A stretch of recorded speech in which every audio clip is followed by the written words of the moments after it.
Greetings everyone. Am I audible to you? One of you can unmute and speak.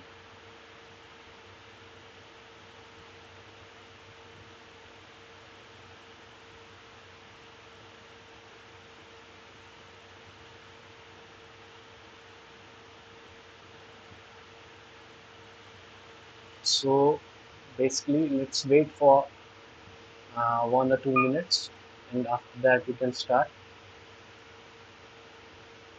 Some other person might be joining as well. So let's wait for a couple of minutes.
Hello again, everyone.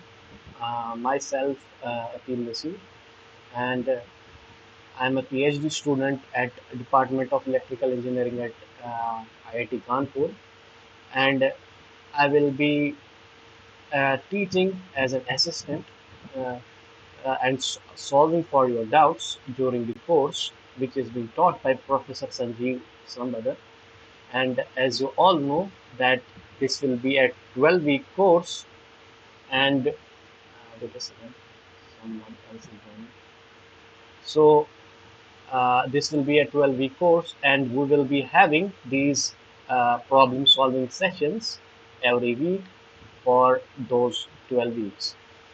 I request everyone that if you have any question, you can drop a message in the chat box so that I can unmute the person, or he can unmute himself or herself, and then he or she can ask the question. But let me, since they are not, you might not be having as much as questions since it's the beginning of the course. So let us begin by solving some of the problems that I have handpicked that will help you to understand some of the concepts. I request everyone to turn off their videos and audios as well during the delivery of the lecture. So as you can see that this is our first lecture today, and we will be solving the problems related to the quantum mechanics.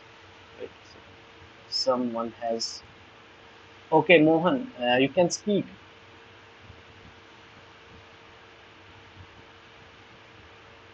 Mohan, you have raised your hand.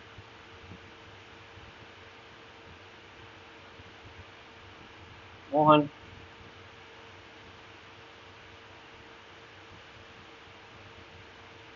if you do not want to speak, you can just lower your hand, or you can drop a text in the chat box. So if you have no question, let me begin. So basically, this problem first says that we are having two physically reliable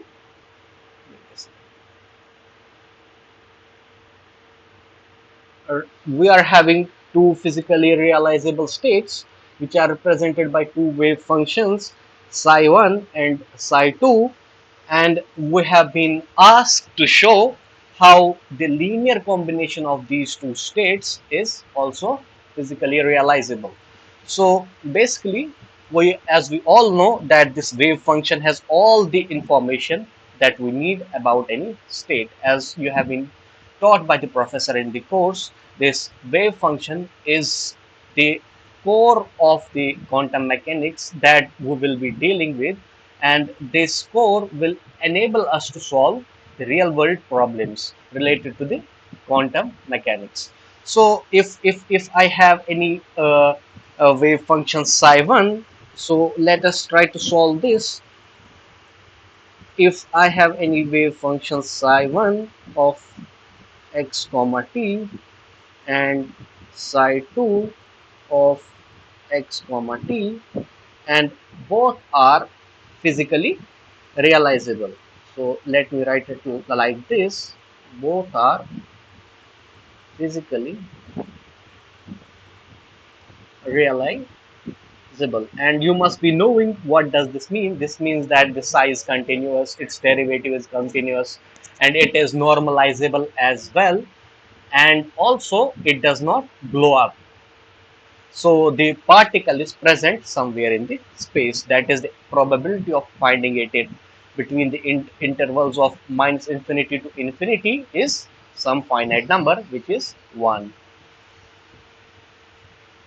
So if this psi 1 and psi 2 are physically realizable states, uh, turn off your videos please. So if these are the physically realizable states, then it means that this must exist somewhere in the space. So it is a, let us say this is normalization constant, a square times psi of x comma t square dx, let's consider it in 1D itself, is less than some number, is not equal to infinity, let us say. Similarly, minus infinity to infinity, the another b times this psi 1 psi 2 of x comma t square dx is also some having some finite probability and is not equal to infinity. Now we have been told to check whether it's linear combination. So linear combination simply means that we have to add these two wave functions to check their physical realizability. So if I say now that their linear combination has to be a less than infinity, which means that I have to integrate their this, since I have to check for the linear combination, it will be a times psi 1 x comma t plus b times psi 2 of x comma t, and its conjugate its conjugate multiplied with a1 sorry, let's write it a itself, not a1, psi 1 of x comma t plus b times psi 2 of x comma t dx. Now let's expand this, so it will simply be minus infinity to infinity. A, if I consider this constant to be as real, it will be a star times a, it will give me a times, it will give me a times psi 1 conjugate x comma t plus b times psi 2 conjugate x comma t. It will be multiplied with this thing psi 1 of x comma t. I shared a jam file with meeting. Okay, so what are you trying to say?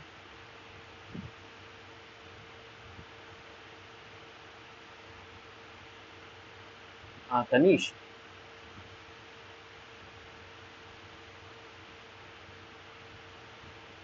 Anish,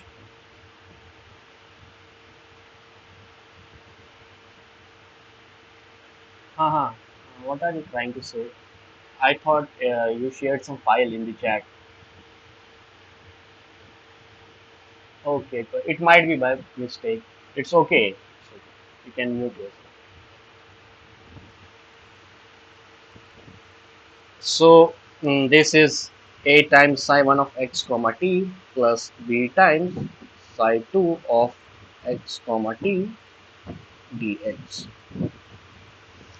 Now let us further expand this, and it will look like psi 1 star will be multiplied with psi 1 of xt. It will simply be integral minus infinity to infinity a square psi 1 of x comma t whole square dx.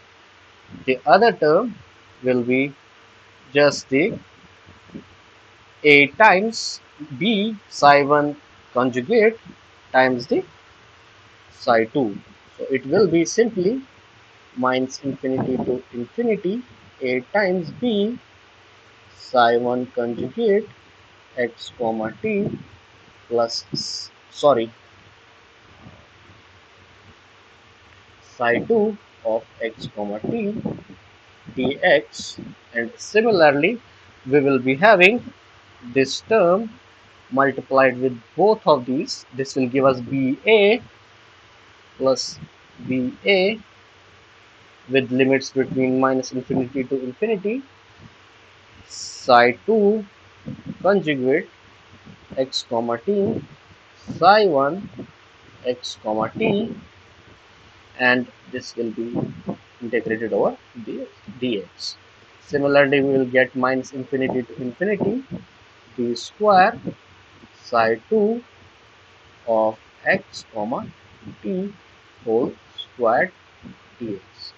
Now, in here we know these two quantities. This thing we have seen previously, as we wrote it down over here, that this is less than infinity, this is less than infinity, and similarly this thing is less than infinity.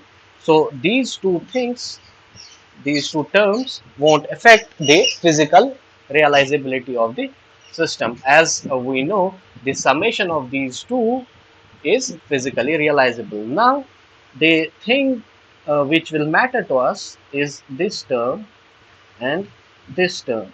So we need to check with these terms if these two terms are less than a particular value, the infinity, so that we can get the functions, the linear combination of two wave functions to be as a physically reliable state. So for that we will be using a inequality which is known by given by Cauchy, and it is known as Cauchy-Schwarz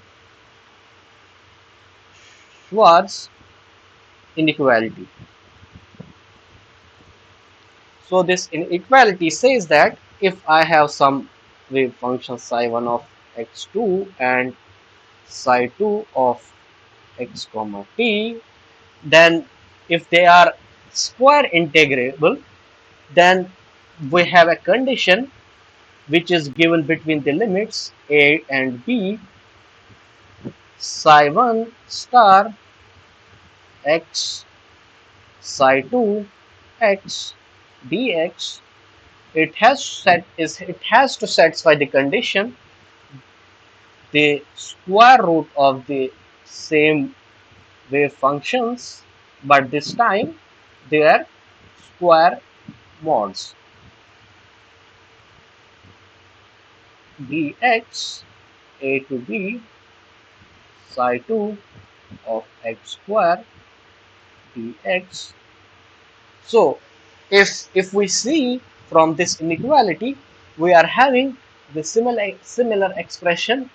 This is similar, and this is similar to this inequality. If we consider the two wave functions psi 1 and psi 2, we can clearly see now if this inequality has to hold, it simply means that this sorry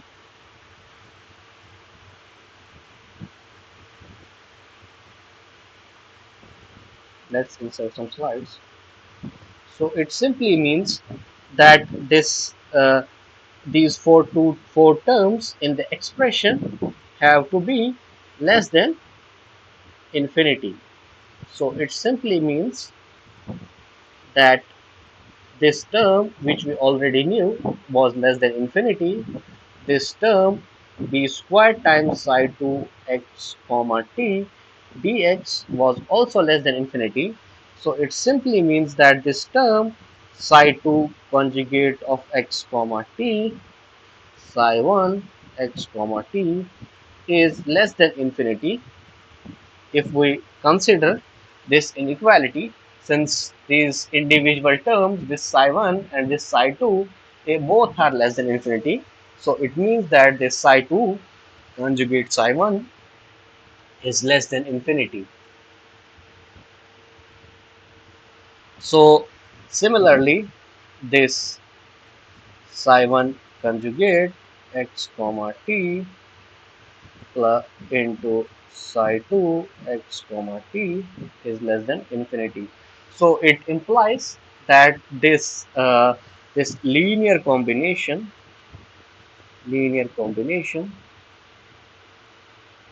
is also physically is also physically realizable.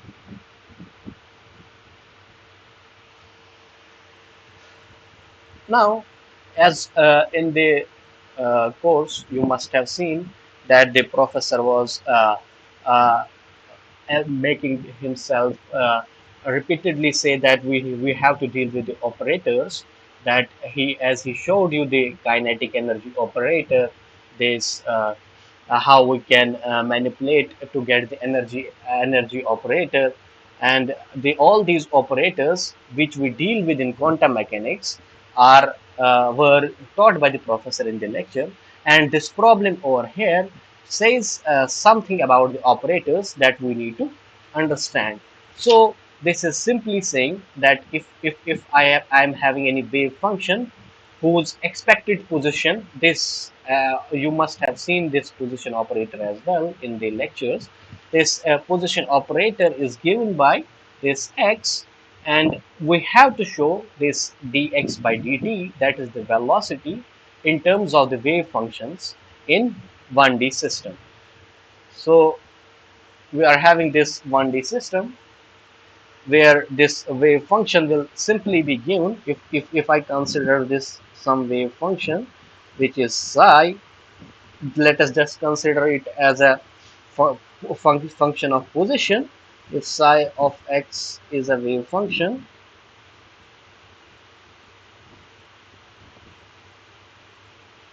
so we are required to find the dx by dt of this for a particular given position of a wave function. So if we now have to write this operator, it will simply be minus infinity to infinity psi 1. Let us write it psi only because we have just one wave function, psi of x conjugate x psi of x dx. So this is psi of x comma t, because we have to do it with respect to the position time, as let us write it as complete wave function, not independent of the time, so that we are able to get the velocity psi of x comma t. So similarly, this has to be psi of x comma t. Just in 1D, a wave function being function of position and time, just function of position and time. So we require to find this d of x comma t, which is simply the derivative of this integral minus infinity to infinity psi star x comma t x psi of x comma t dx. So if I bring this integral inside, it will this d by dt inside the integral, it will be simply minus infinity to infinity. X has nothing to do with this d by dt of this psi star, which is a function of time, psi x comma t dx. Now here, if I do this differentiation for this thing with respect to the time, what we will get is we will get this simply to be equal to minus infinity to infinity x times, this will be simply psi of x comma t into d by dt of psi conjugate x comma t, and this will be plus psi conjugate x comma t d of x comma t dt, and with integrated over the small strip of dx. Now if I have to now manipulate this equation, I need to use the Schrodinger equation. As taught by the professor in the class, we have this time dependent Schrodinger equation given by, let me write down this Schrodinger equation.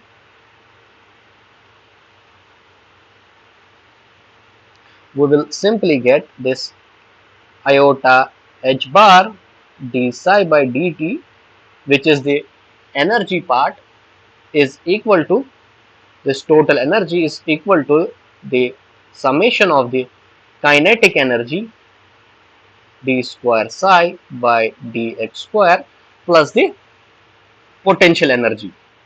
This has two parts, one is the kinetic energy, another is the potential energy.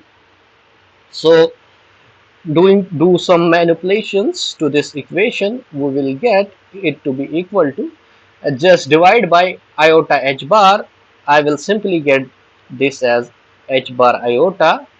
If I divide it by s, it is, the minus will go with the iota and it will become h bar iota by 2m d square psi by dx square. This will simply be minus iota by h bar v, where v is the potential, v of psi. Now let us take the conjugate of this equation. Let me write down it as 1 and take the conjugate of this equation 1, taking complex conjugate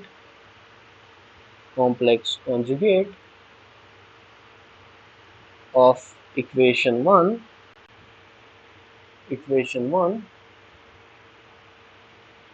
Okay, someone else has joined. So this is the, we have to take complex conjugate. It will simply mean d psi star dt is I minus times h bar iota by 2m d square psi conjugate dx square.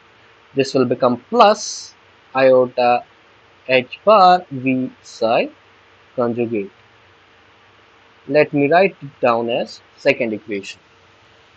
Now if I do simple manipulations with these equations in order to get it in this form, which is this psi times d psi x by dt, I need to do some another manipulations, which is simply I need to multiply this equation with psi. This equation needs to be multiplied with psi, and this another equation needs to be multiplied with psi conjugate, and these two are to be added.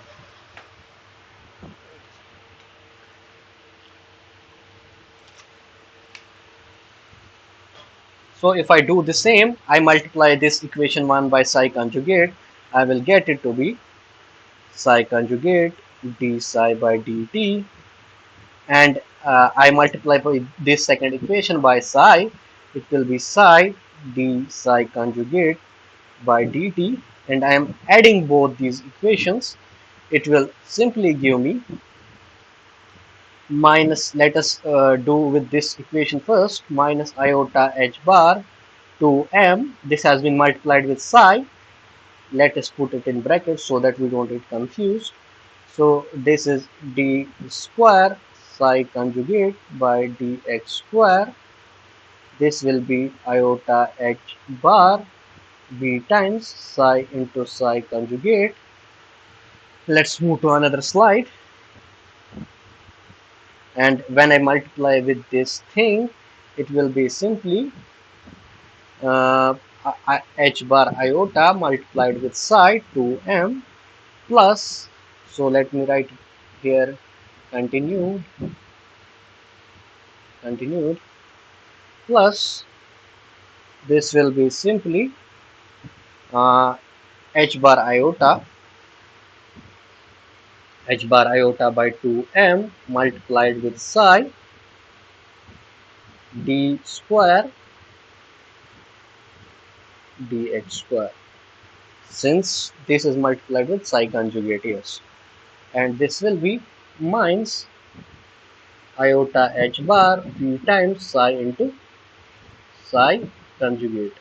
We can clearly see this iota h bar b times psi into psi conjugate will cancel out with this minus iota h bar v psi into psi conjugate, and we will be just left with the term which is just the summation of these two terms, h sorry h bar iota by 2m psi star d square psi by dx square, and this another term is minus psi times d square psi minus psi times d square psi conjugate by dx square. So let's write down this as equation 3.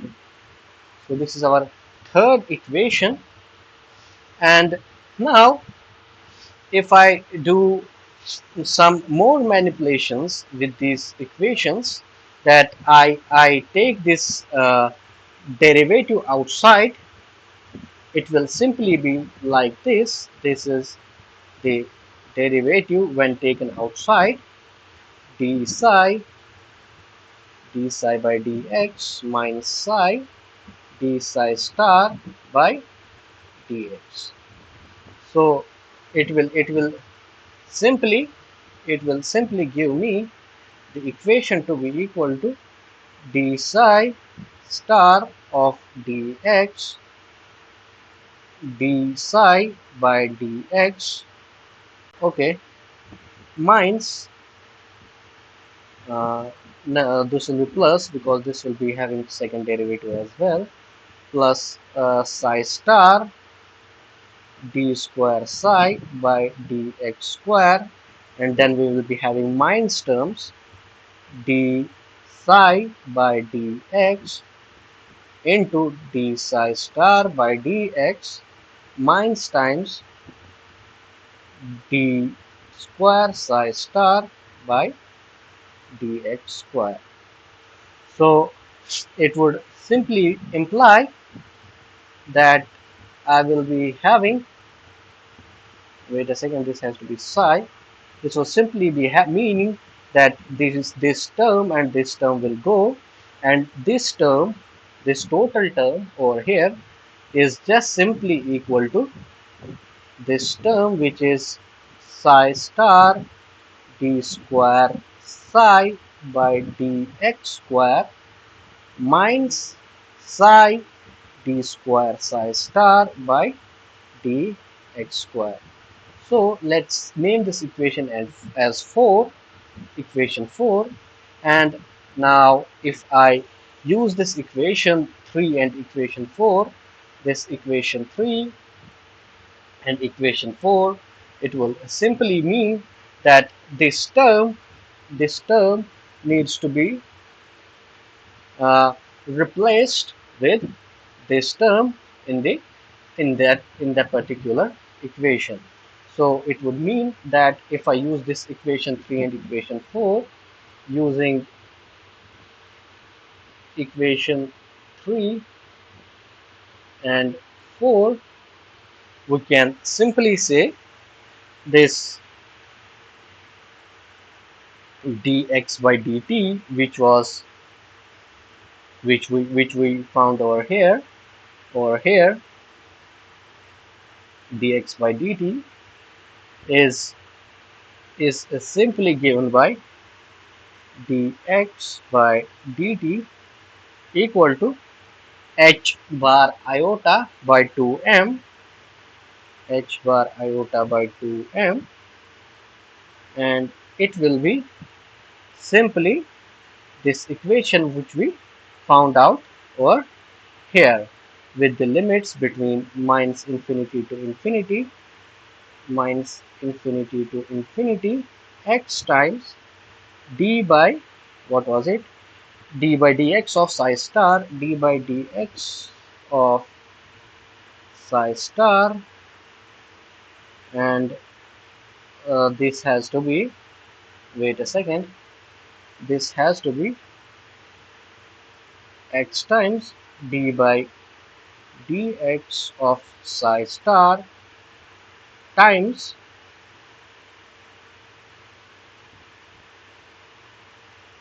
psi star times d psi by dx. Yes, psi star d psi by dx minus psi times d psi star by dx, with limits between minus infinity to infinity and integrated over dx. Now, if I do these simple manipulations with this equation now, what I require here is, I require to solve this integral. Let us do wise manipulations and not solve the whole integral by using the integration by parts, which is h bar iota 2m. Considering this to be a second, this is simply equal to x times d by dx integrated over with dx will simply give me psi star d psi by dx minus times psi d psi star by dx. Okay, this has to be having the limits minus infinity to infinity. This iota h bar is multiplied with whole, and the second part of the integral will simply be h bar I by 2m. This d by dx will remain as it is, and we have to integrate it, this integral minus infinity to infinity between psi star d psi by dx minus times,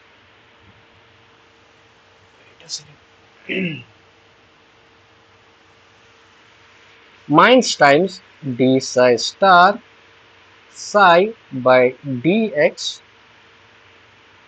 So if this psi tends to infinity, where this wave function has to vanish over there at plus minus infinity.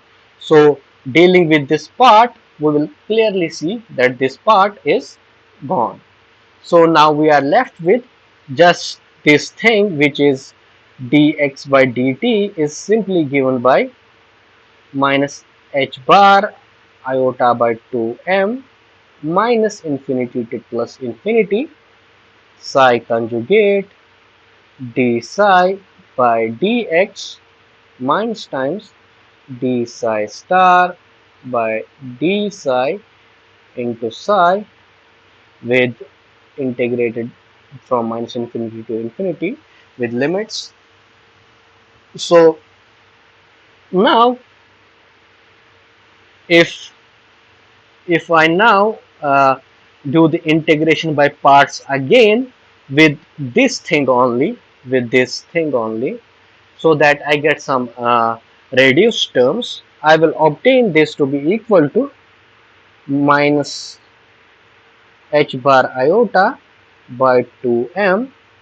This will simply be, if I integrate it between minus infinity to infinity, it will simply be equal to, mm, this might go to 0. Okay, this will be psi star psi. So it will simply be equal to, let us do it with this thing. Let's integrate this term over here, so that we are left with this. Okay, wait a second. Psi star, if I integrate it over here with limits between minus infinity to infinity, psi star d psi by dx, d psi by dx, minus times psi into psi star with limits between minus infinity to infinity. This has to go to 0. This will be minus infinity to infinity psi star d psi by dx with its limits between minus infinity to infinity. So it would simply mean that, as this term has been uh, dealt with, this is equal to 0 by integration, after using by integration by parts. This is minus iota h bar to m, and this will simply be equal to minus infinity to infinity 2 times psi conjugate d psi by dx dx. So this 2 and this 2 will go, and we will be left with minus iota h bar m minus infinity to infinity psi star d psi by dx with its limits between minus infinity to infinity. So let us check whether it is the required expression that we needed. Yes, it is the required expression that we needed. Minus iota h bar by m integral psi conjugate d psi by dx. So, as you must have seen in the lecture that the professor has taught in that particular lecture, that we when we solve the Schrodinger equation, we start with the basic example of short particle in a uh, infinite potential, and we see that when we solve that equation, this particle in an infinite potential, we treat the particle as if that it has got caught in some well, where it is confined now. The moment of the particle is now confined in that well, and the potential of the ends of the well is infinite, so that this particle cannot escape from the well. So we are having this infinite potential example, where we have seen this in the lecture, that this psi was given by some normalization constant root 2 by L sine of n pi by L x. This was the solution in the uh, for a particle in an infinite potential well. Now, here we have been told that if we are having solutions to the Schrodinger equation for the case of an infinite potential well, we have to show the two solutions. If I am having two solutions to this infinite potential well, uh, as you must have seen in the lecture, that if I am having these two solutions, then these has to be orthonormal. So how can we deal with this problem? We will simply say that this is the nth solution, sorry, this is the nth solution of that infinite potential well, and if I am using now another solution, which I say is the mth solution of this infinite potential well, it will be having form as sine of m pi by L x. So these are the two solutions of this infinite potential well that we have seen in the class as well. Now we are told that this has to be orthonormal. So let us see what we are required to find over here. We are required to find over here two conditions. One is that this they uh, they should be at an 90 degree to the vectors should be at a 90 degree, which means they should be orthogonal, and also the magnitude should be 1. So for that, in quantum mechanics we have a condition to check this thing, which is known as the inner product. So this inner product will simply say that if I have these two wave functions, this psi m of x and this psi n of x, and this dx is the inner product.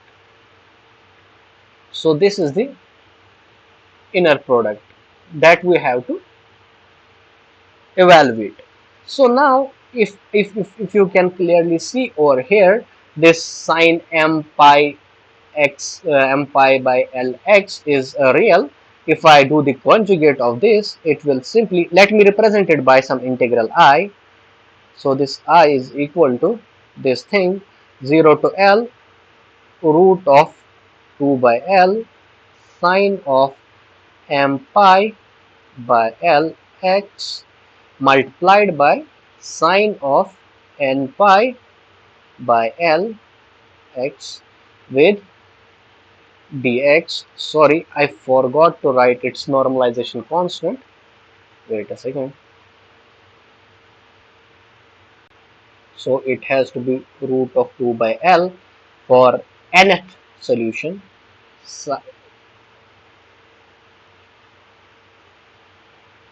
N pi by L x dx.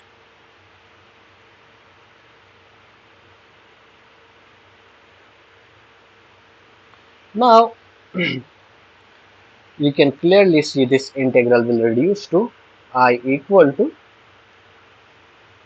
2 by L 0 to L sine of m pi by L of x sine of n pi by L of x dx. Now if I use the formula for this, sine A sine B is equal to simply cos of A minus B minus of cos of A plus B by 2. So let's simply use this formula, and we can write this integral to be equal to 2 by L 0 to L. This will be having cos of m pi by L minus n pi by L x, this whole thing, and this will be equal to cos of m pi by L plus n pi by L x. This has to be integrated over dx divided by 2. Okay, so this 2 and this 2 will go, and we will be simply left with these two terms. Now if I integrated simply this cos of m pi minus this term, I will first simplify this a bit. This is cos of, sorry, m minus n pi by L x. Okay, this is cos of m plus n pi by L into x. This has to be integrated over dx. Okay, now let me integrate it. So it would simply mean, let us use the brackets properly. So it would simply mean this will be equal to 1 by L by m minus n. Yes, L into L by m minus n pi. This will be for this cos of m minus n sine of m minus n pi by L into x with limits between 0 to L. And similarly, for the other part, it will be minus 1 by L into L by m plus n, m plus n pi sine of m plus n pi m plus n pi by L with limits between 0 to L. Now, if I put the limits for this thing, let us put the limits for this thing first. It would simply be equal to, this L and this L will go, this L and this L will go over here, and for this first term we will be left with 1 by m minus n pi sine of m minus n.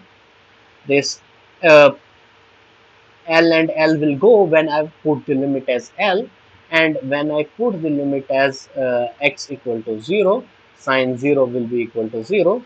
So I will be just left with this term, which is 1 by m minus n pi sine of m minus n pi. And for this second term, I will be simply left with minus times 1 by m plus n pi sine of m plus n. So this L and L will go when I put L as a limit, n pi, and when I put 0 as limit, it would mean sine is 0. So sine 0 is 0. Now these m and n, as we know, they are the integers, since we know that we are looking for the solutions to the uh, infinite potential well problem. So these m and n are integers. It would imply, it would simply imply, and we also know that if I have sine of some integer number multiplied with pi, it is 0. We know this. This, for example, sine of pi, 2 pi, 3 pi, etc. This is be equal to 0. Now, if I consider this case that this m and n are integers, for example, m is 4, n is 2, then it will simply mean that sine of 2 pi. It will 4 minus 2 will imply sine of 2 pi, and simply it will mean 4 plus 2 equal to 6, sine of 6 pi. And from that we will see that this sine of 6 pi is 0 and sine of 2 pi is 0 as well, and we will get the solution to be equal to 0 when m and n are not equal. So that's one condition. So we will simply get this solution as when this m and n are not equal, we will get this integral to be equal to 0. So that's what we were looking for. We were looking for the orthogonality between these two solutions. The orthonormality we will check after this. So if this m is not equal to n, we will get this integral to be equal to 0. Now if this m is equal to n, case 2, case number 2. If this m is equal to n, it would simply mean this. If I check the solution again, for example, this part of the solution, if I check it, this part of the solution, when m is equal to n, for example, let us say m is 1 and since n is also equal to 1, it would mean that sine is equal to, so we are looking for the sine of 2 pi, and sine of 2 pi is 0. So when these m and n are equal, we do not require to evaluate this term because this will be equal to 0 simply. So I will simply write this when m is equal to n, this term sine of m plus n pi is 0. Now we are left with this term only. We are left with this term only. Here, if I put m equal to n, you can clearly see there will be, we will be having a some solution which will be of the 0 by 0 form, because if m is equal to n, we will be having sine 0 which is 0, and with this thing over here, when m is equal to n, we will be having also 0 solution, because m minus n would mean that n minus n is equal to 0. So we will be having this 0 by 0 form. So for that, let us put this m minus n, sorry, m minus n equal to some variable t, and this will be simply equal to 1 by pi t sine of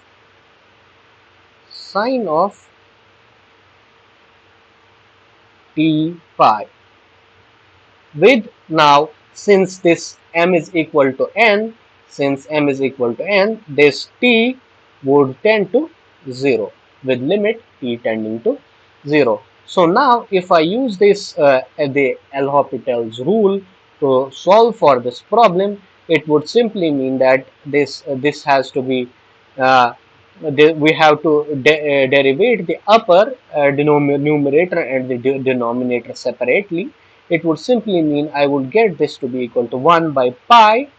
This will be pi times cos of t pi, and the derivative of t is simply 1, and this thing and this thing will go, and with this limit of t tending to 0,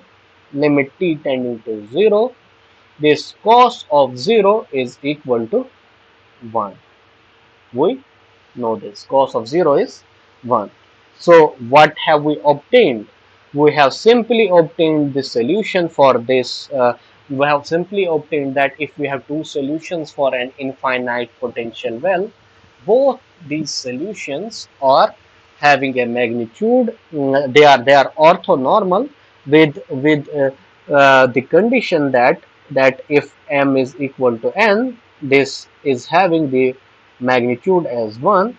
So what we have proved, we have simply proved that the solutions of the Schrodinger equation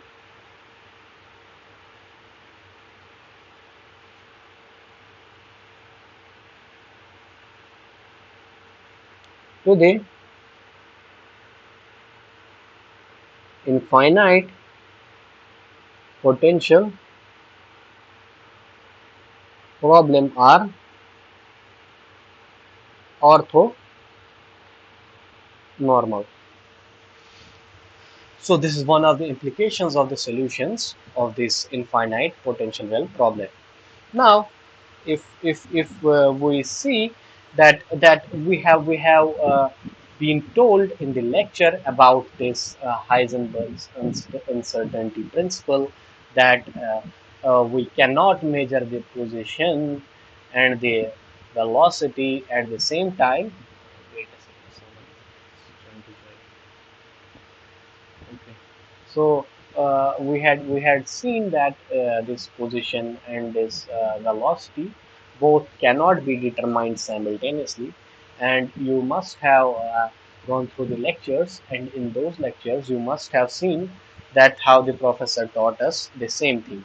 Now this uh, problem over here deals with the measurable quantities. When we have these two observable quantities, can we measure the same both these quantities at a same time? This is somewhat like the same problem that we have been dealing in the lectures, that where professor told how we can uh, show that there is uncertainty related with the position and the momentum. So this commutator operator is also the measure of the same thing. This commutator operator will simply, if I am having this commutator operator for this position and the momentum, this would simply mean this for some uh, uh, op- uh, operands A and B, it would mean that A B minus B A. We have to evaluate this condition. If it is equal to 0, it would mean that we can measure the two quantities at the same time. But if it is not equal to 0, it would mean that the two quantities cannot be measured simultaneously. So for this momentum and the position operators, let us check this commutator operators functionalities, how it will help us to obtain this result of iota h bar. So this has to be operated. It would simply mean this x is the position operator, p is the momentum operator, psi of x minus p and x operating on psi. Okay, so it would simply mean that we have to evaluate this difference. So we know this momentum operator, as told in the class lectures, this momentum operator is simply h bar by iota d by dx. This is the momentum operator. Minus this momentum operator iota d by dx. This is the position operator x of psi x. It would simply mean this is x times h bar by iota d by dx, sorry, d by dx of psi minus, if I use this uh, as a first and second, this will be iota h bar by iota psi by d by dx of x. This will be minus x times h bar iota d psi by d psi by dx. So this clearly shows over here. Let me write this down as explicitly. This momentum operator is given by h bar by iota d by dx. So this clearly indicates over here this term x bar x times h bar by iota d by dx, and this term minus x times h bar iota d by dx, these two cancel out each other, and we are left with just this term, which is x times h bar by iota, sorry, this is minus h bar by iota psi times d by dx has to be 1. So it is simply equal to,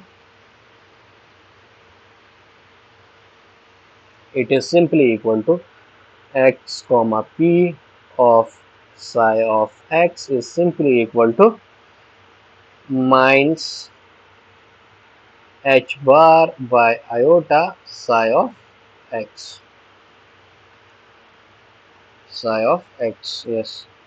So it would simply mean this x comma p is simply equal to minus h bar iota multiplying by iota and dividing by iota. It would simply give me minus times uh, iota square will be simply equal to minus times h iota minus 1. It will simply be equal to h bar iota. So this is the commutator operator telling us about this measurements of these quantities, which is the position and the momentum. It says that these two cannot be measured simultaneously, since we have obtained the result to be equal to some finite value over here, having some value equal to h bar iota. Now, uh, till now we have been dealing with these operators, and I think this might be uh, uh, some sort of an issue for the newcomers as well. Now, in this problem, which is a complete different domain, like as I can say, uh, because of these problems previously that we have done, they were mostly involving rigorous mathematics, and they were dealing with the operators. And this problem over here, it switches to the of properties of a wave function. It switches towards the properties of wave functions, where we can see the applicability of those properties, which the professor told in the lectures, how a wave function has to be a continuous, how its derivative has to be continuous for the physically realizable systems. In order to be physically realizable, we have to we have to have certain conditions on the wave function solutions. Now over here we have been given some problem which states that this a particle is represented by the wave function, where this wave function is given by this uh, between the limits 0 to a, it is given by ax by a, and between the limits a to b, it is given by a times b minus x divided by b minus a, and otherwise it has been stated that it is 0. Now we have been told to normalize the wave function, and we can easily see that this property, what we had studied in the lectures, what professor told, that we have to use the norm we have to use the wave functions which does not blow up. So this will tell us the particle is present in the space, it is present somewhere in the space with some probability.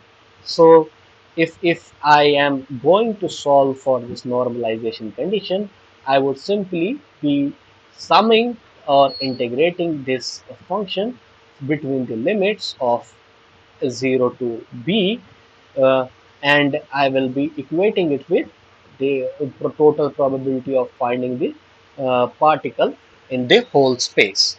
So, and also we have been told to find the expectation value of the x. So we will be seeing what does this expectation value of x mean. So first, let us solve for this wave function. This wave function is simply given by this psi of x, where ax by a between the limits of x to a, and a times b minus x divided by b minus a between the limits, which is 0 otherwise. Now for this normalization, I would simply do for normalization, I would simply integrate it, this wave function psi star x, since this is 1D, dx is equal to 1. Now between the limits, sorry, since this is a piecewise function, between the limits 0 to a, function is equal to a capital A x by a dx, and between the limits, sorry, since this has to be conjugated and this is real, and x conjugate will simply be equal to x, so this is the conjugate part and this is the normal part dx plus limits between a to b, psi conjugate will simply be a times b minus x divided by b minus a. So it will simply be this b minus x divided by b minus a into a times b minus x divided by b minus a dx equal to 1. Have I missed something? No, it's fine. So it will simply mean this will be equal to a square x square 0 to a dx plus a square b minus a whole square b minus x whole square with limits between a to b dx equal to 1. So it would mean simply a square by a square. This will be having as if I integrate it, it would be x cubed by 3 with limits between 0 to a plus a square b minus a whole square. This will be equal to minus 1 b minus x cubed by 3 with limits a to b equal to 1. Now let me put the limits.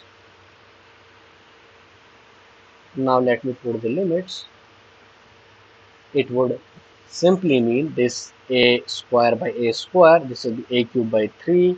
It would mean a square by a square, a cube by 3 plus, since 0 cube will be 0, this will be a square, b minus a square, b minus b.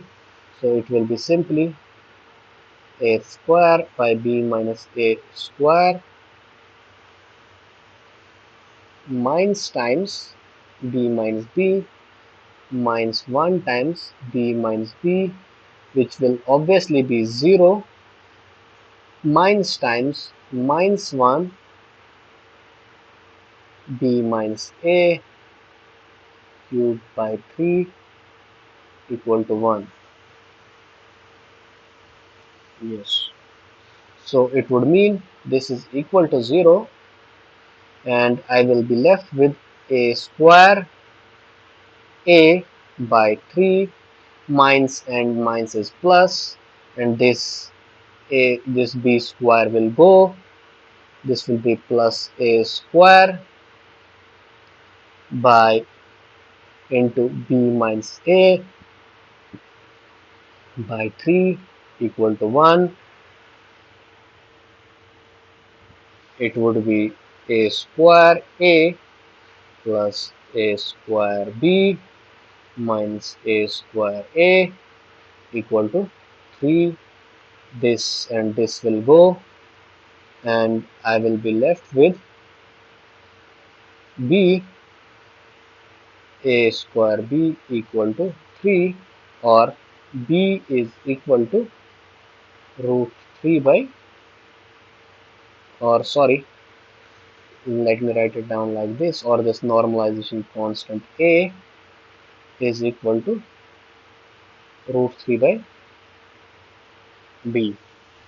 So this was one part of the problem where we had to normalize the wave function and find the value of this normalization constant a.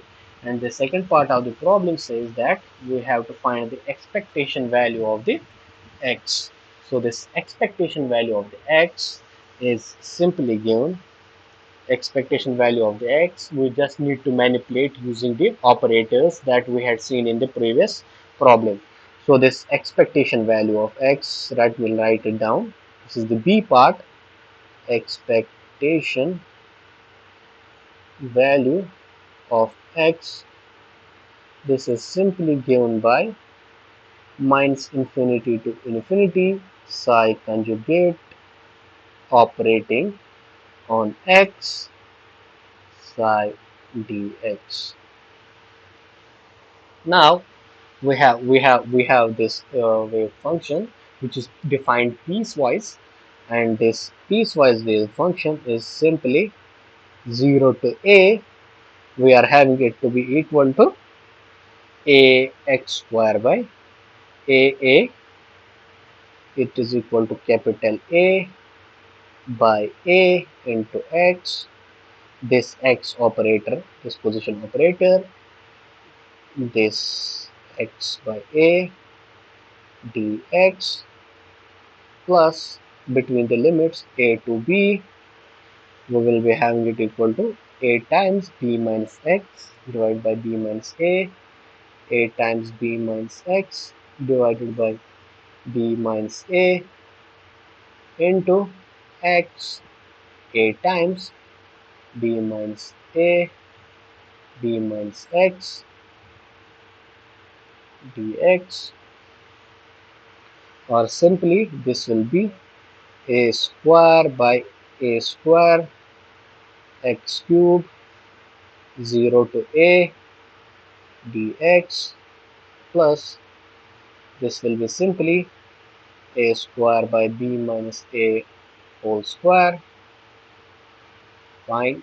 This is x times b minus x whole square x dx with limits between a to b. If I concentrate on this part first, as it will be easy to integrate, it would be simply a square by a square x to the power 4 by 4 with limits between 0 to a. And the second part, if I do the integration by parts for this one, it will simply be equal to a square by b minus a square. This will be having minus 1 b minus x cube by 3 into x with limits between a to b. This will become minus and minus will become plus, and then it will be equal to plus integration between a to b minus x cube. Derivative of x is with respect to x is x, dx is 1, and this is equal to dx. Derivative of x with respect to dx is 1. So this is all we are left with.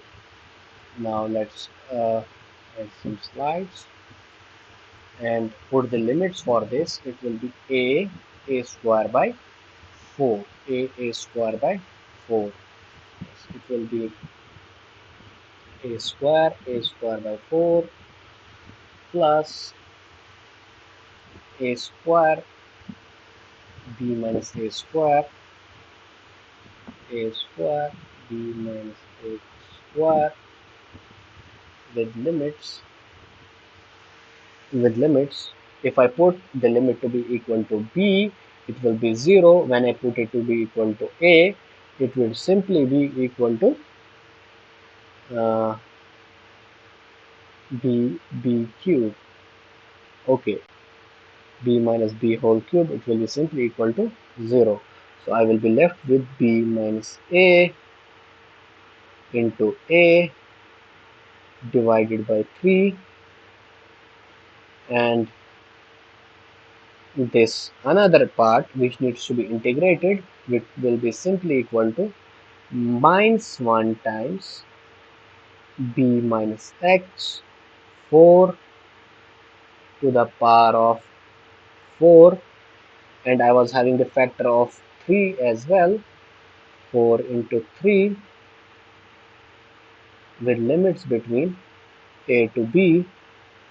So it would simply be equal to a square by 4 plus a square b minus a whole square. This will simply be equal to b minus a cube a by 3 minus of b minus a to the power 4 by 12 minus of b minus a will become, this will become plus. When I put the limits equal to b, when I put the limits to be equal to b, it will become 0, and then it will be minus of b minus a, and with minus in front it will become plus. It will simply be equal to b minus a to the power of 4 by 12. So let's do some manipulations with this. A square by 4 plus a square b minus a whole cube. Let's take it outside. B minus a square. Let's take 3 as well, and it will become simply equal to a plus b minus a by 4. So it will simply be equal to this. This will go, and we will be left with a square by 4 plus a square b minus a by 3 into 4a plus b minus a. It will simply be equal to 3a plus b by 4. So if I use the values of this a and b, it will simply be equal to a square a square by 4 is simply equal to a square is simply equal to a square plus a square plus b minus a b minus a 3a plus b by 3. So it is simply equal to a square by 12 3a square plus 3ab plus b square minus 3a square minus ab. So it would simply mean this term over here will be equal to a square by 12 3a square minus 3a square, and 3a square will go. So this thing and this thing will go. This will be simply equal to 2ab plus b square. Okay. Now we have seen this a is equal to, this capital A is equal to root of 3 by b. So this a is equal to root of 3 by b, or simply a square is equal to 3 by b. It would simply mean this a square is 3 by b into 12 plus 2ab plus b square. So this 3 will cancel out with this. It would be 1. It would be 4 simply, and we will be left with this b will go, this b and b will go with this b, and we will be simply left with 1 by 4 2a plus b. So this is the expectation value that we got for this problem. So this is the value that we have obtained for this problem as the expectation value of position. Expectation value. What is the expected position?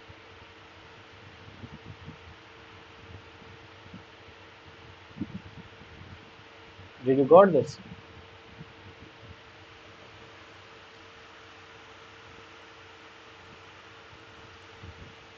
Now, uh, let's move towards another problem, and these might be the some similar sort of problems that you will be facing in the assignments. I guess the problems might be even bit uh, easier than these problems. So I am here to solve for these problems, uh, which will just give you more insights into the calculation part of these wave functions, how these wave functions can be manipulated to obtain the various results that you can link with the physical systems. Like the solution of this infinite potential problem, we saw that how we obtained it to be orthonormal. So these problems are just giving you the insights into the physical interpretation of the results that would help you to understand the mathematics of the problems in generality. So now this kind of problem uh, is mostly related to the probability of the particles. They help you to give insights what is the probable position of a particle within the limits where it exists. So this kind of a problem over here says that we are having some Schrodinger's wave equation, and it is given by this wave equation is given by this wave function, which is given by 2 by a naught exponential of x by a naught. So in here we can say this is a decaying solution. As you can clearly see over here, if this a naught is positive, this is a decaying solution in positive x. So we will be having this as decaying solution in positive x. Since it has been given between the limits uh, a naught by 4 and a naught by 4 to a naught by 2 and a naught 0 to a naught. We will be having these probabilities that we need to look into. Now we know that this if a particle has to be physically realizable, it has to exist within the space. Since this is a 1D problem, it has to lie within this x space which lies in the one dimension, that it has to be present between the limits of minus infinity to infinity in the x dimension.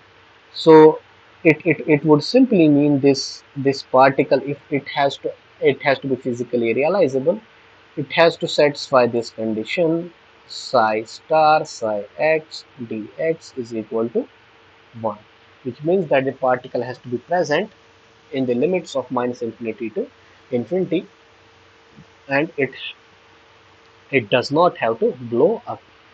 So this psi star, if I represent this case A by P1, P1 is simply 0 to A naught by 4.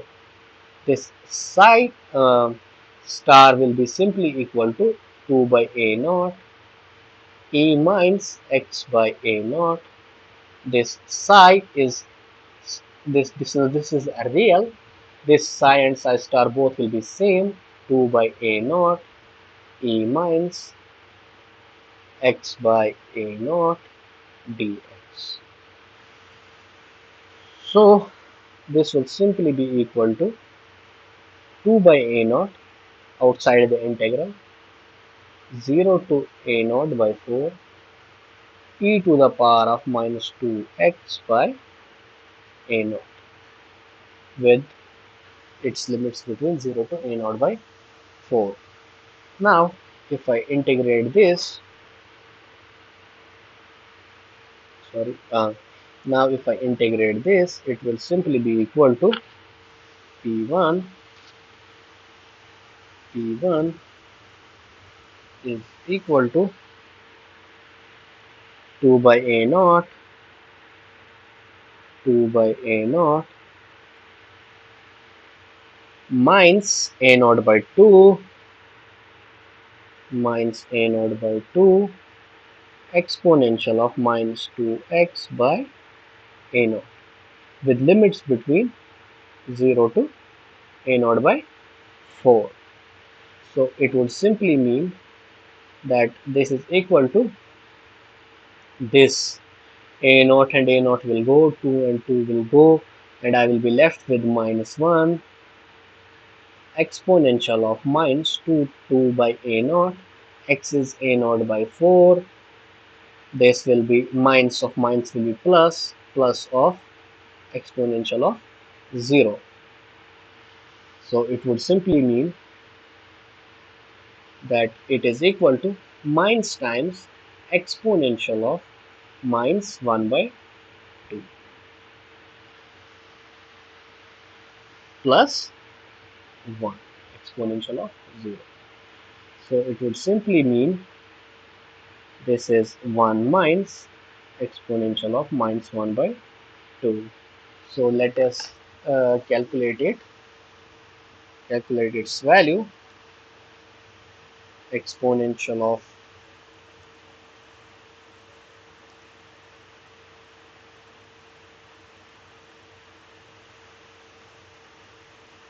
minus 1 by 2. So it is coming out to be 0.0. It is coming out to be 1 minus 0.6065. So if I subtract it, it will be 0.3934. So this probability is equal to 0.3934.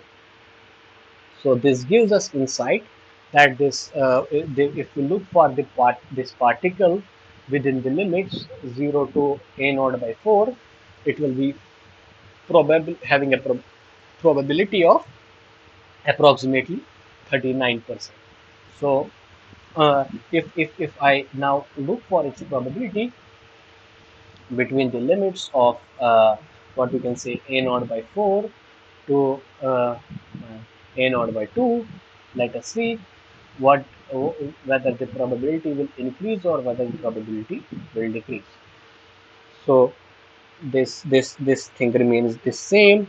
So this case B is simply P2 equal to a naught by 2, sorry, I think it's a naught by 4 to a naught by 2.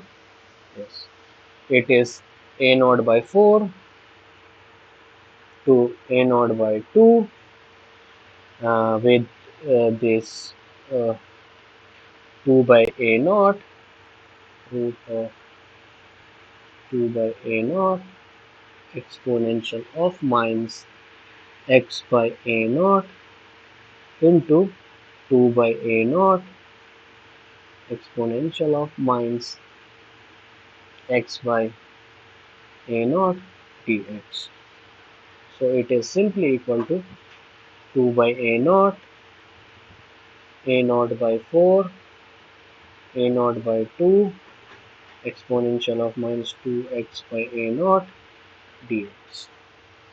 Now putting the limits, integrating and putting the limits as we did in the previous cases, it would simply mean that I would get this to be equal to 2 by a naught minus a naught by 2 exponential of minus 2x by a naught with limits between a naught by 4 to a naught by 2.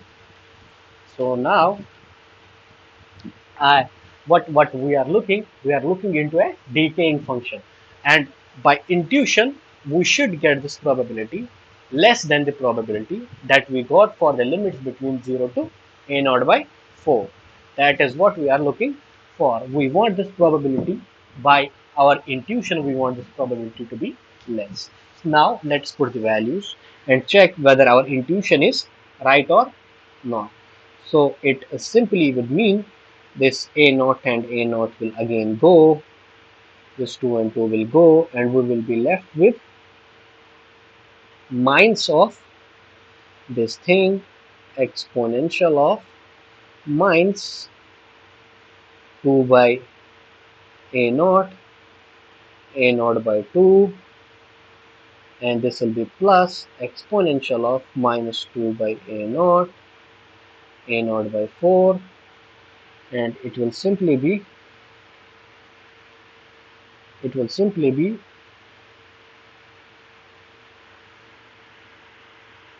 e of minus 1 by 2 minus of e of minus 1. E of minus 1 by 2, we checked it previously, it was 0.6065. Now e of minus 1, we need to calculate it. E of minus 1, e of minus 1, wait a second, e of minus 1 is 0.3678, 0.3678, and if I subtract it with this 0.6065, it is 0.2386. So this P2 is what we have obtained to be 0.2386, which is clearly less than this P1. That is what our intuition was telling us. Since this was a decaying function in X, when we just saw this function, we could have told or commented about its probability, that the probability between the limits when it is closer to the x equal to 0 will be greater than the probability when it is farther from the origin. Now, its another part is also there, which is the probability lying between the 0 to a naught. Now, this part must have a value which should be greater than both these values, because we are looking for the particle in a much broader interval, and the probability of its occupation over that region will be greater than the individual probabilities of these of what we have calculated in the previous two cases. So simply this case 3, let's denote it by P3. It would simply be equal to 2 by a naught. Now let's write down directly 0 to a naught exponential of minus 2x by a naught dx, and it will be simply by 2 by a naught minus a naught by 2, and it will be exponential of minus 2x by a naught with limits between 0 to a naught, and this a naught and a naught will go, this 2 and 2 will go, and we will be left with minus 1 exponential of minus 2 exponential of minus 2 plus 1. So we need to calculate this value. This is exponential of minus 2 exponential of minus 2 with minus 1. It will give us the value of 0.8646. So clearly the probability P3 is greater than P1 as well as P2. So that's what our intuition was telling us as well. Now let's move towards another problem. Uh, this problem, it says that this electron is having some kinetic energy which is equal to 12 milli electron volt, and this we need to find this de Broglie wavelength in the angstrom. I guess this is also taught in the lectures. Professor has mentioned it repeatedly in the lectures, that how this kinetic energy is related to this wavelength by this Planck's constant, and this problem will deal with its what we can say applicability, how we can solve some real problems by using that relation, which is this between this kinetic energy and the wavelength of a particle. So the solution for this is that this kinetic energy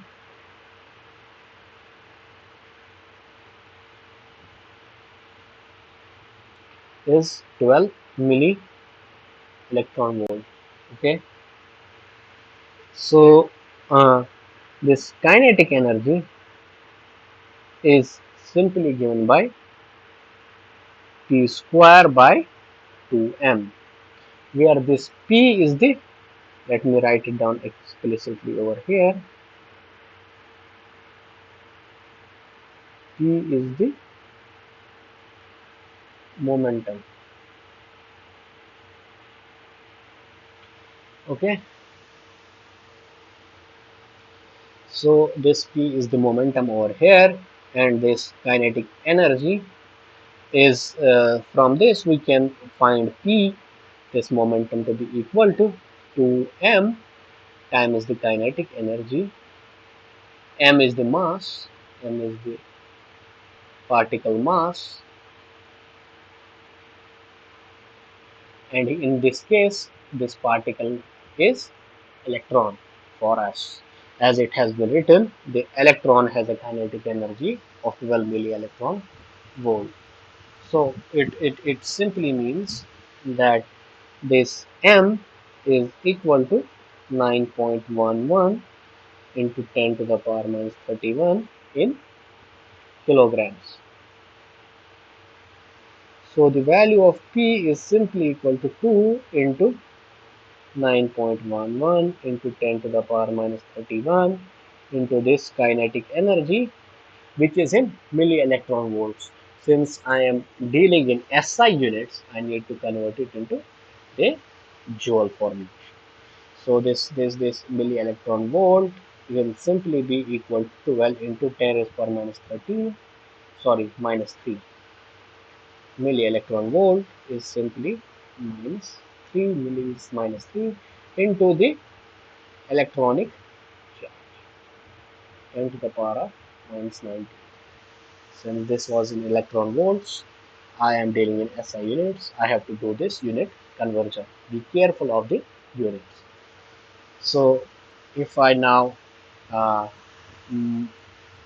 multiply this thing, let me multiply it. It is 2 into 9.11 into 12 into 1.6. It is 34.9824 into 10 to the power of minus 52. Now if I take its square root, root of 34.98, it is equal to 5.9145 into 10 to the power of minus 26 with units in SI units, kg meter per second. Okay, so this is our P. Now uh, we need to have the value of the wavelength, which is the de Broglie wavelength. This de Broglie wavelength is, sorry, de Broglie wavelength is simply equal to lambda is equal to h by,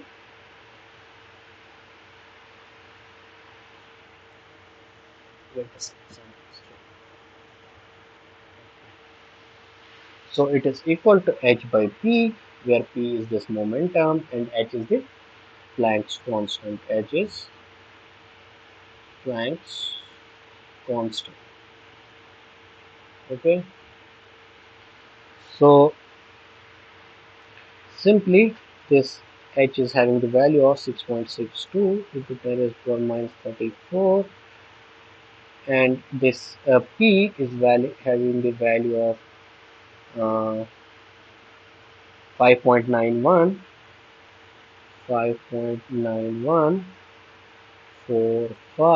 into 10 to the power minus 26. So if I divide these two, 6.6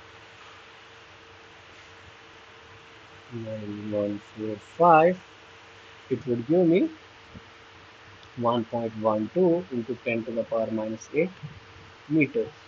Now, since I have to deal in angstroms, it would mean I will do 1.12 into 10 raised power minus 8 into 10 raised power minus 2 into 10 raised power plus 2 meters. It will simply mean 112 into 10 raised power minus 10 meters. 10 raised power minus 10 is the angstrom. It will simply mean 10 raised 112 angstrom is the de Broglie wavelength for this electron with a kinetic energy equal to 12 millielectron volt. So you might be saying that I have neglected the relativistic effects over here. Since the kinetic energy was not that much, I have easily neglected the relativistic effects. Otherwise, it would have affected my the mass of the effective mass of the electron, which I have taken as to be the equal to the rest mass. I have taken it simply to be equal to a constant mass of 9.11 into 10 to the power of minus 31 kg. Now, the second part of this problem says that this there is another particle uh, which is having some mass of 10 to the power of 2.2 into 10 to the power of minus 31 and has a de Broglie wavelength of approximately equal to 112 angstrom. That is what we got in the previous problem, and we have to determine its momentum and the kinetic energy of this particle with this effective mass. So let's note down the effective mass first. Okay, let's note down the effective mass first. So this is the B part of the problem. This effective mass is equal to 2.2 into 10 raised power 31, 2.2 into 10 raised power minus 31 kg. This is the effective mass. De Broglie wavelength is 112 angstroms.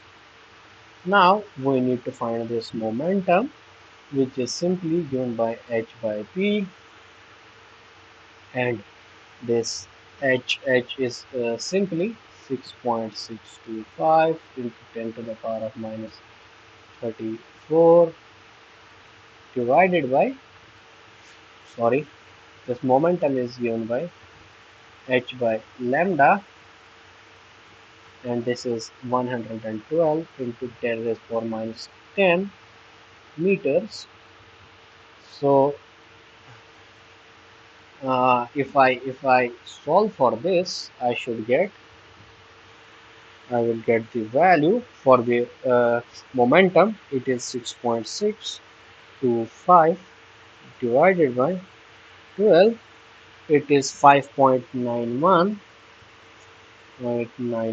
into 10 raised power minus 26,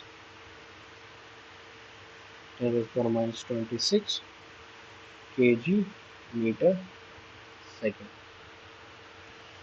Now, for this kinetic energy, for the kinetic energy, we will simply have it to be equal to P square by 2m. This is the kinetic energy. So this kinetic energy is simply 1/2 of 5.91 into 10 raised power minus 26 whole square divided by 2.2 into 10 raised power minus 31.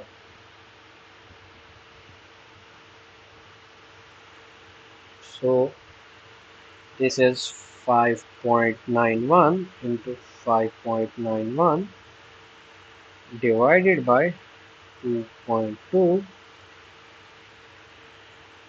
divided by 2. This is simply equal to 7.95 into 10 raised power minus of 21 joule. I, I have told you to be careful of the units. Now to do the unit conversion into the electron volt, I will simply divide this kinetic energy obtained in the units of joule by the electronic charge, and I will get it to be equal to 7.95 to 10 raised power minus 21 divided by 1.6 into 10 raised power minus 19. It would simply be equal to 1.6. It would be simply equal to 4.968. It will be 4.968 into 10 raised power minus 2 electron volt. So this is the kinetic energy that we have got. So uh, I think this is all we should discuss in this class. So if you are having any doubts, you can ask in the um, chat box so that I can try to resolve those. It would be great if you just type it in the chat box, or if you just raise your hands so that I can try to answer the queries.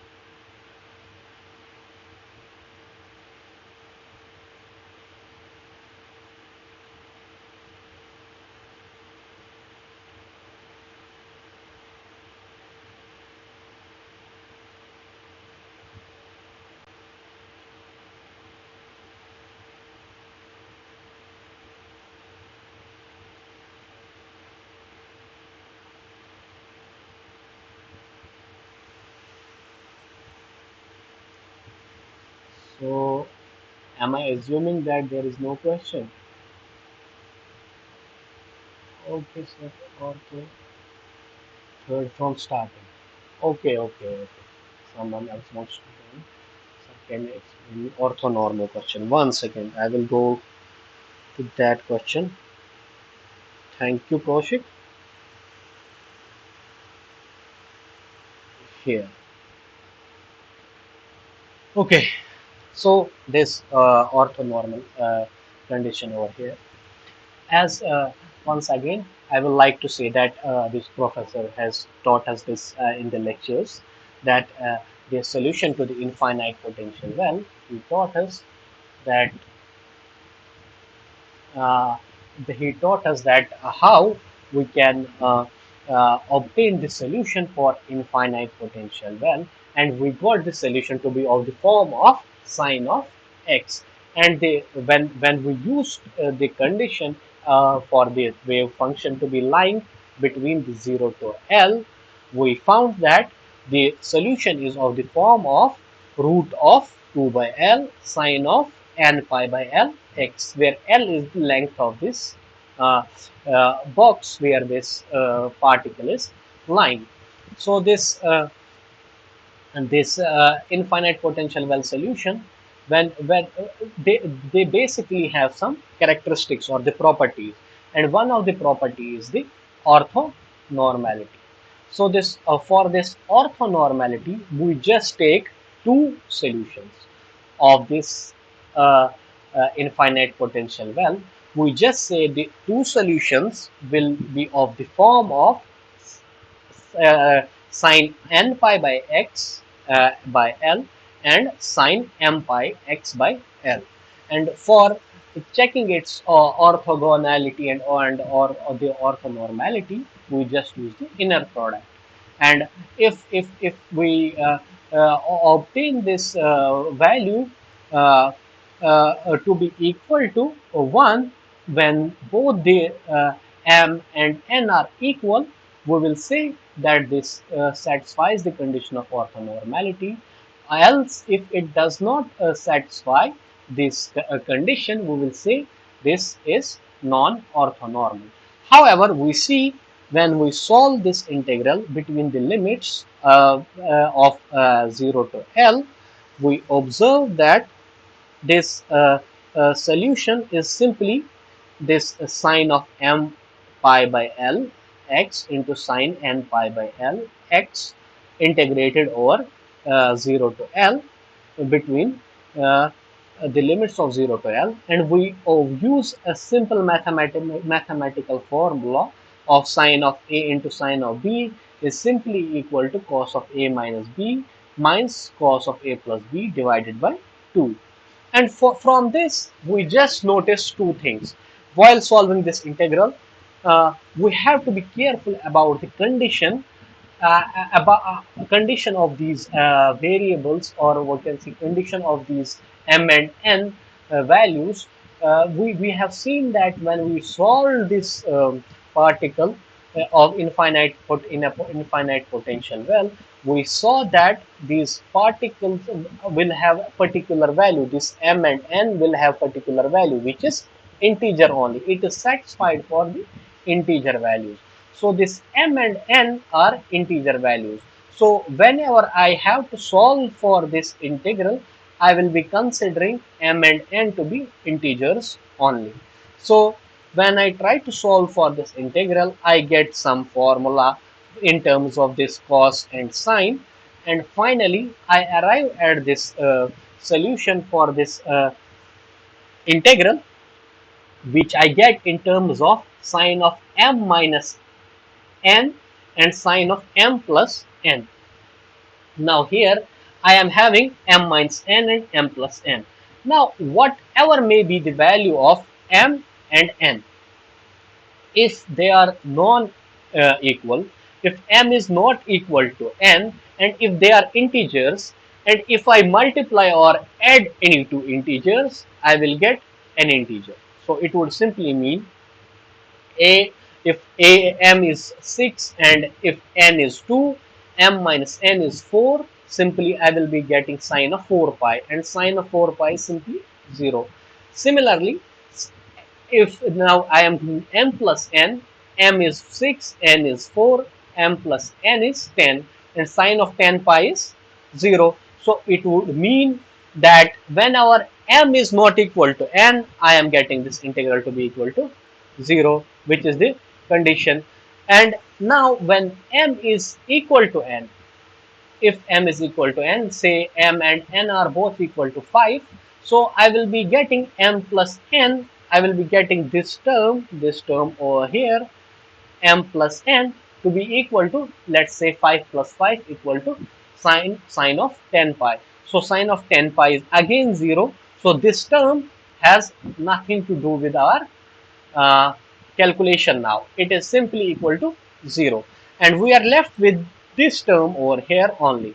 And if we see that this m is equal to n, we will be getting sine of 0. And in the denominator as well, we are having m minus n pi. So it means that when m is equal to n, I am having some form which is of the 0 by 0 form. Upper in the numerator I am having 0, in the denominator I am having 0. So to solve this problem, we simply say that let us substitute this m minus n by some another variable which is t. This is not time, this is some variable t. This m minus n, when this m is equal to n, this t will tend to 0. So we will just use this L'Hopital's rule in order to obtain the value for this uh,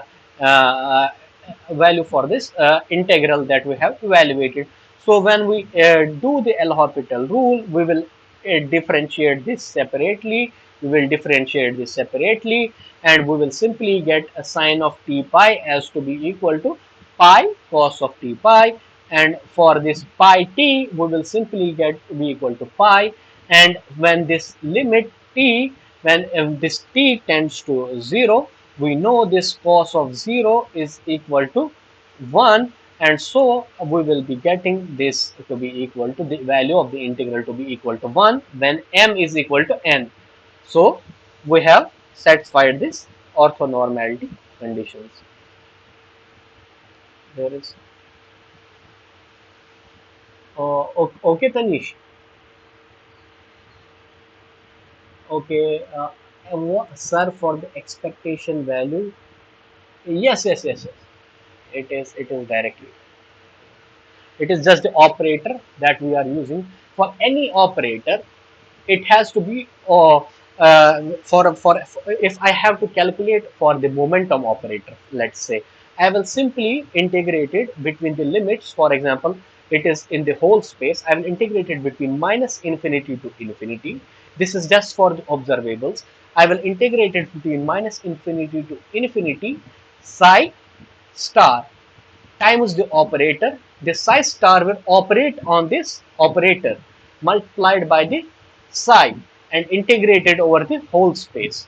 So this is what we uh, mean by this. What we mean by when we are trying to calculate the expectation value of x. So expectation value of x is simply this psi star x psi integrated over the whole space dx in, since it was in one dimension, we integrated over the x only. Otherwise, if it would have been in a three-dimensional space, we would have simply written it to be equal to psi of r comma t conjugate into r, where r is the position vector. Okay, position vector, which will be having some a component in x, some component in y, some component in z, and multiplied with the psi of r comma t, where r is the position vector in three dimension, integrated over dr. Okay, it would have meant like that in the 3D case. So, is there any other question? So, if there is no question, I request you to leave the meeting if there is no question.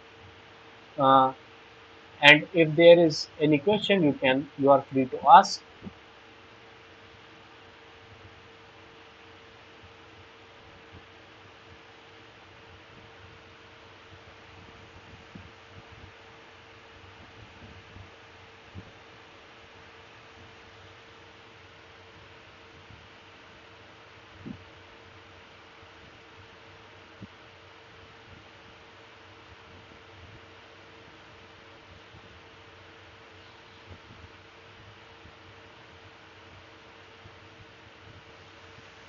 I repeat,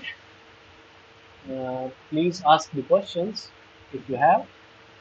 Otherwise, I would like to end today's session, and I hope that we meet again in the next session at same time, 3 to 5 next week, hopefully. So, if you are having no question, I request you to leave. Otherwise, I have to remove each one of you.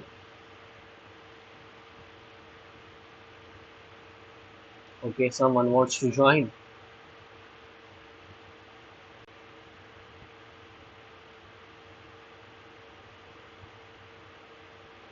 Hello. Okay. Uh, Vishnu, you can ask the question. Yes, yes, yes. There's another session from 5. No, no, no, no.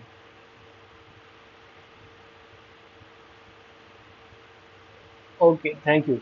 So let me end this meeting. You please join the other meeting, which is from another colleague. Thank you.